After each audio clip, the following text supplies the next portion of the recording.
আমাদের অরুণাচল প্রদেশ সিরিজের প্রথম এপিসোডে আমরা শেয়ার করেছিলাম হাওড়া থেকে হাওড়া সরাইঘাট এক্সপ্রেসের জার্নির অভিজ্ঞতা। 1 2 3 4 5 আপ হাওড়া গুয়াহাটি সরাইঘাট এক্সপ্রেসে আমরা জার্নি করেছিলাম কামাখ্যা স্টেশন অবধি। সেই এপিসোড আমরা অলরেডি পোস্ট করে দিয়েছি আমাদের চ্যানেলে, সেটা আপনারা পেয়ে যাবেন। যারা এখনও সেই এপিসোড দেখে উঠতে পারেননি তাদের জন্য আমি আমার ডেসক্রিপশান বক্সে সেই লিঙ্ক দিয়ে রাখলাম এবং ওপরের আই বটনেও সেটা দিয়ে রাখলাম, সেখান থেকে অবশ্যই সেই সিরিজটা দেখে নেবেন। এখন ঠিক সকাল 10:15 কামাখ্যা স্টেশনের 1 নম্বর প্ল্যাটফর্মের ঠিক বাইরে আমরা চলে এসেছি। আর এখান থেকেই আমাদের অরুণাচল প্রদেশের 6 নাইট 7 ডেজ যে ট্যুর সেটা শুরু হচ্ছে। আর এই কামাখ্যা মন্দিরের আদলে তৈরি এই কামাখ্যা স্টেশন, আর তার বাইরেই দাঁড়িয়ে আছে এই দেখুন, এইটাই হচ্ছে আমাদের ট্রাভেলার গাড়ি, যেটা করে আমাদের 10 জনের একটা টিম, আমাদের আগের পর্বেই বলেছি আমরা ট্রিপস ট্যুর এজেন্সির সাথে এসেছি, সেই তাদের সাথেই আমরা এই অরুণাচল প্রদেশ ট্যুরটা শুরু করছি আপনাদেরকে নিয়ে, যেখানে এই 6-7 দিনের ট্যুরে আমাদের সমস্ত যাত্রাপথের সাথী থাকবে এই ট্রাভেলার গাড়িটি। আর প্রথমে আপনাদের সাথে আমাদের যে যাত্রাপথ সেটা একটু শেয়ার করি। গুয়াহাটি থেকে আমরা প্রথম দিন যাব হচ্ছে ভালুকপং। ভালুকপংয়ে আমরা 1 নাইট স্টে করব, যেটা ডালগাঁও হয়ে তেজপুর হয়ে আমাদের গাড়ি চলে যাবে হচ্ছে ভালুকপংয়ে। 7 থেকে 8 ঘন্টা সময় লাগবে ভালুকপং। ভালুকপংয়ে 1 নাইট স্টে করে আমরা বোমডিলাকে পাশ কাটিয়ে চলে যাব সোজা ডিরাংয়ে, যেখানে ডিরাং মনেস্ট্রি দেখে আমরা চলে যাব তাওয়াংয়ের উদ্দেশ্যে এবং তাওয়াংয়ে আমরা 3 নাইট স্টে করব এবং সেম পথেই কিন্তু আমরা আবার ফিরে আসব। যেহেতু আমাদের যাওয়া এবং ফেরার রুট সেম, সেই জন্য আমরা যাওয়ার সময় বোমডিলাতে না থাকলেও ফেরার সময় আমরা বোমডিলাতে ছিলাম এবং সেই বোমডিলার বিভিন্ন সাইট সিন আমরা করেছি এবং সেটাও আমাদের চ্যানেলে ভিডিওতে অবশ্যই আপনাদের সাথে শেয়ার করব। তবে যেহেতু এটা অনেক বড় জার্নি, সেই জন্য আমি আমাদের সাজেস্ট করব এইভাবেই বিভিন্ন জায়গায় স্টে করে ঘুরতে ঘুরতে অরুণাচল ঘুরব।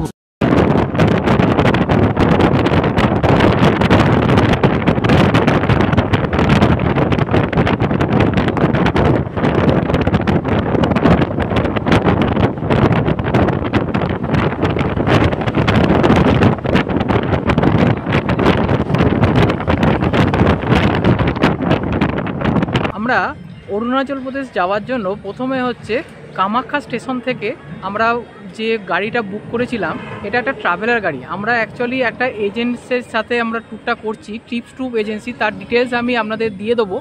এই যে পেছনে আমার হচ্ছে ট্রাভেলার গাড়ি, এই ট্রাভেলার গাড়ি করেই আমরা পুরো 7 দিন হচ্ছে এই ট্যুরটা করব।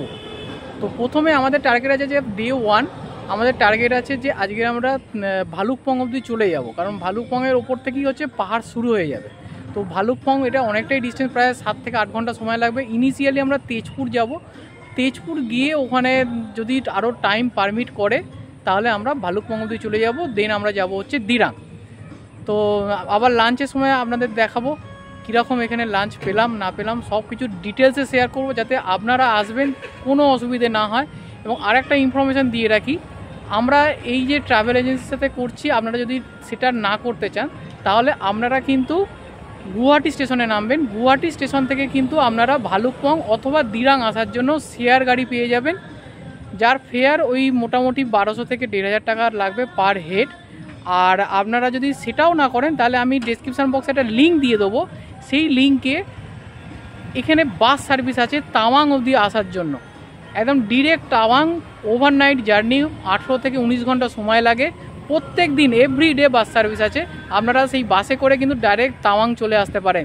সেই লিঙ্কও আমি ডেসক্রিপশান বক্সে দিয়ে রাখছি।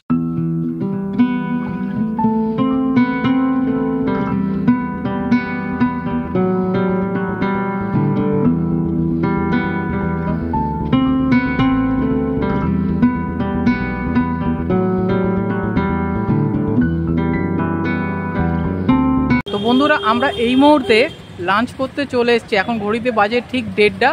আর এই দেখতেই পাচ্ছ হোটেল মা কালী, বাঙালি হোটেল। এখানে বাঙালি সমস্ত কিছু তোমরা পেয়ে যাবে। দুপুরে হচ্ছে লাঞ্চের জন্য থালি তোমাদের আমি দেখাবো। আমরা ভেতরে ভেজ থালি অর্ডার করেছি, তো ভেজ থালি নেওয়ার পরে আলাদা করে তোমরা মাছও নিতে পারো। আর যদি মাছ নাও তাহলে হচ্ছে 150 টাকা।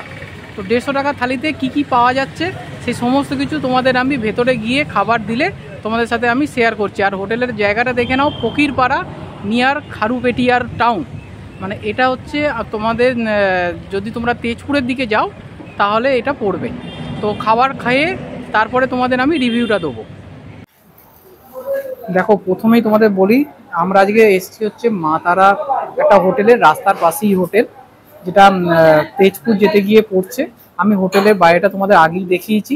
এখানে যেটা দেওয়া হয়েছে দেখো, ভাত, তার সাথে পাঁপড় ভাজা, ডাল, পেঁয়াজ, একটা কোনো শাক মতো আছে, আলু ফুলকপি ভাজা, শাকের তরকারি, একটা চাটনি, ঢেঁড়স ভাজা।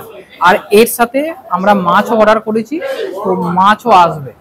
মাছটা এলে আমি তোমাদের দেখাচ্ছি, খাওয়ার পরে টেস্ট করে আমি বলছি। এই যে মাছ এসে গেছে, তোমাদের দেখিয়ে দিলাম। এই হচ্ছে মাছ, ঠিক আছে। এবার খেয়ে তোমাদের আমি বলবো কিরকম রিভিউ। তো বন্ধুরা, আমাদের খাওয়া কমপ্লিট হয়ে গেছে। তো তোমাদের তো দেখালাম অলরেডি যে কি আমরা নিয়েছিলাম। মাছটা কিন্তু সত্যি খুব সুন্দর ছিল, দারুণ টেস্ট ছিল। আর ডালের মতো আলাদা করে কিছু বলার নেই। তবে এখানে আমার যেটা মনে হয় যে যেহেতু পাঁপড় ভাজা দেওয়া হয়েছিল, তো পাঁপড় ভাজার সাথে যেহেতু বাঙালি হোটেলে একটা চাটনি রাখা হলে ভালো হতো। আচার ছিল, তবে আচারটা প্রচণ্ড ঝাল, আমার অতটা বেশি ভালো লাগেনি। 150 টাকা ঠিকই আছে, একদম রিজনেবল থালি। তোমরা যদি এদিকে আসো এই হোটেলটাকে ট্রাই করতে পারো, কোনো অসুবিধে নেই। আমি বলবো রিজনেবল, এবং খাবার কোয়ালিটি খুব ভালো। ডাল মুসুর ডাল দিয়েছিল এবং বেশ ঘন ছিল, বেশ ভালো। তো চলো এবারে সামনের দিকে যাই, গিয়ে তোমাদের আরো আপডেট দিতে থাকবো।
দীর্ঘ 6 ঘন্টা জার্নি করার পরে আমরা এসে গেছিলাম আমাদের প্রথম নাইট স্টের জায়গা, ভালুকপংয়ের হোটেল সিগুলে।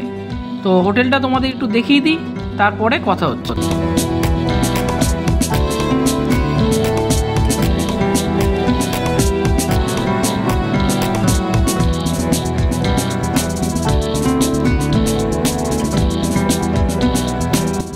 ফ্রেন্ডস, এখন ঠিক সন্ধ্যে 6টা বাজে। আমরা ভালুকপং এসে গেছি, যেটা হচ্ছে অরুণাচল প্রদেশের একদম হচ্ছে বর্ডার, মানে আসাম শেষ হলো এবং অরুণাচল প্রদেশ স্টার্ট হলো। তো এই ভালুকপংয়ে আজকে আমরা নাইট স্টে করব। তো যে হোটেলে আছি সেই হোটেলের রুমটা একটু তোমাদের সাথে শেয়ার করে দিই আগে। আমরা যে রুমটা নিয়েছি সেই রুমটাতে দেখো এইরকম হচ্ছে 2টো সিঙ্গেল বেড আছে, মানে সাফিসিয়েন্ট দুজনের জন্য। আর আমরা এখানে ভালুকপংয়ে কিন্তু 1 নাইটই থাকবো। এরপরে আমরা এখান থেকে বেরিয়ে যাব হচ্ছে দিরাংয়ের উদ্দেশ্যে। আর এখানে একটা হচ্ছে এরকম হচ্ছে জিনিস, আলমারি টাইপ দেওয়া হয়েছে, যার মধ্যে তোমরা জিনিস রাখতে পারো। 2 বোতল জল, একটা টিভি রয়েছে। আর যেহেতু এখানে টেম্পারেচার অনেকটাই নিচে, তো ফ্যানের ব্যবস্থা আছে। গরমকালে একটু গরম লাগে ঠিকই, কিন্তু এসির এখানে কোনো দরকার হয় না। তো নর্মালি ঘরটা ঠিকই আছে, কোনো অসুবিধেই নেই। তো সেক্ষেত্রে আমি বলবো বেশ ভালো, মানে এরকম একটা রিমোট প্লেসে এরকম একটা ঘর বেশ ভালো। এবং সবচেয়ে বড় কথা, নিট অ্যান্ড ক্লিন। ঘরে কিন্তু খুব পরিষ্কার, একটা এরকম ডাস্টবিন দেওয়া হয়েছে, সেখানে তোমরা ইউজ করতে পারো। তো চলো এবারে তোমাদের একটু টয়লেটটা দেখিয়ে দিই, যেটা হচ্ছে একটা হোটেলের খুব ইম্পর্টেন্ট টয়লেট। গিজার রয়েছে, কোমোড, একটা বেসিন রয়েছে, আয়না, আর হচ্ছে শাওয়ার রয়েছে। তো কোনো অসুবিধে নেই, এবং হচ্ছে নিট অ্যান্ড ক্লিন রয়েছে, কোনো প্রবলেম নেই, পরিষ্কার রয়েছে। মোটামুটি ঠিকঠাক আছে। তোমাদের আগেই বলেছি আমরা একটা ট্যুর এজেন্সির সাথে গেছিলাম, টিপস ট্যুর। তো তাদের নিজস্ব রাঁধুনি আমাদের সাথেই গেছিলো, সেই জন্য আমরা সমস্ত দিন কিন্তু ঘরের খাবারই খেয়েছি এই ট্যুরে, কোনো বাইরের হোটেলের কোনো খাবার কিন্তু খাইনি। দেখতেই পাচ্ছ ঘরোয়া খাবার, ভাত, ডাল, পাঁপড় ভাজা, গরম গরম বেগুন ভাজা এবং তার সাথে দেওয়া হয়েছিল মাটন। এরকম রোজ কিন্তু নতুন নতুন খাবার দেওয়া ছিল এবং কোনো খাবারই কিন্তু খারাপ ছিল না, বেশ গরম ছিল এবং টাটকা খাবার। মানে সকালের খাবার বিকালে বা বিকালের খাবার পরের দিন মর্নিংয়ে, এরকম কিন্তু কোনো দিনই আমাদের দেয়া হয়নি। তো বন্ধুরা, তোমাদের আজকে আমি শেয়ার করলাম গুয়াহাটি থেকে ভালুকপং, এই অরুণাচল প্রদেশের যে সিরিজ চলছে তাতে গুয়াহাটি থেকে ভালুকপং টোটালটা তোমাদের সাথে শেয়ার করলাম। আগামীকাল আমরা যাব এখান থেকে দিরাংয়ের উদ্দেশ্যে, সেই ভিডিও আসবে নেক্সট এপিসোডে। সো চ্যানেলটাকে অবশ্যই সাবস্ক্রাইব করে দাও যাতে অরুণাচল প্রদেশের একটা ভিডিও মিস না হয়। তো আজকের মতো ভিডিওটা এখানেই শেষ করলাম। যদি ভালো লেগে থাকে অবশ্যই সাবস্ক্রাইব করতে ভুলো না। আজকের মতো টাটা। খুব তাড়াতাড়ি দিরাংয়ের এবং তারপরে সেলাপাস এই সমস্ত ভিডিও নিয়ে তোমাদের সামনে আসছি। পরের দিন সকালেই আমরা বেরিয়ে পড়েছিলাম ভালুকপং থেকে দিরাংয়ের উদ্দেশ্যে এবং যাত্রাপথে আমরা দেখে নিয়েছিলাম অর্চিড রিসার্চ সেন্টার, যেটা ইন্ডিয়ার লার্জেস্ট অর্কিড সেন্টার, যেখানে বিভিন্ন ধরনের অর্কিড এখানে পাওয়া যায় এবং সেগুলো কিন্তু আপনারা ক্যামেরাবন্দিও করতে পারে। এরপরে আমরা চলে গেছিলাম নাম জানা নাম অজানা বিভিন্ন রকমের প্রাকৃতিক সৌন্দর্য দেখার জন্য এবং প্রকৃতির টানে এই ঝর্ণার আকর্ষণে আমরা ঘুরে বেরিয়েছিলাম। আর তার সাথে সাথে ছিল পাহাড়ের ওপরে এই ঝুলন্ত হ্যাঙ্গিং ব্রিজে আনন্দ নেওয়া।